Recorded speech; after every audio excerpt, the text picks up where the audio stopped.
Dis, quoi? Tu peux me ramener chez moi? T'as un chez toi? Ben ouais. Pourquoi tu l'as pas dit plus tôt? J'y avais pas pensé, c'est tout. Bon, on ira après avoir tourné, ok?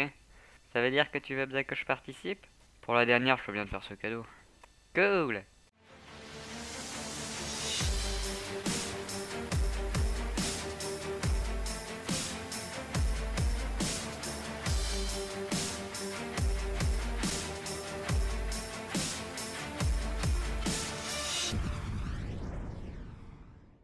Hey yo tout le monde et bienvenue pour un nouveau présent animé sur Bakemonogatari, un light novel de Nishio Ishin qui a été adapté en animé de 15 épisodes par le studio d'animation Shaft, qui a aussi créé Nejima pour ceux qui connaissent.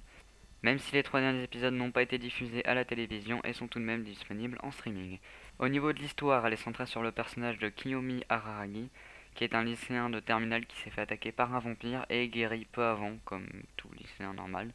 Il va ensuite rencontrer d'autres personnes avec des problèmes paranormaux et les aidera à les résoudre.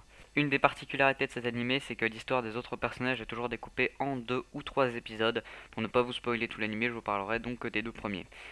Araragi, alors qu'il monte les escaliers de son lycée, voit une fille tomber. Il la rattrape et se rend compte qu'elle ne pèse quasiment rien. La jeune fille, Senjugara, lui explique après un long moment où elle tente de le tuer en lui agrafant la joue, littéralement, donc un long moment qu'elle a rencontré quelques années auparavant un crabe et que suite à cette rencontre, elle a perdu tout son poids.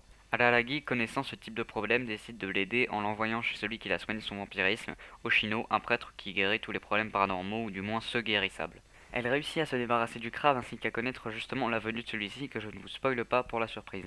Cet animé est assez étrange, bizarre et glauque dans la plupart des scènes. Dans la plupart des épisodes, on voit une succession de phrases qui expliquent un peu ce qui se passe, ce qui m'a d'ailleurs obligé à rester attentif et la main sur ma souris pour savoir quand faire pause et lire ce qui était noté.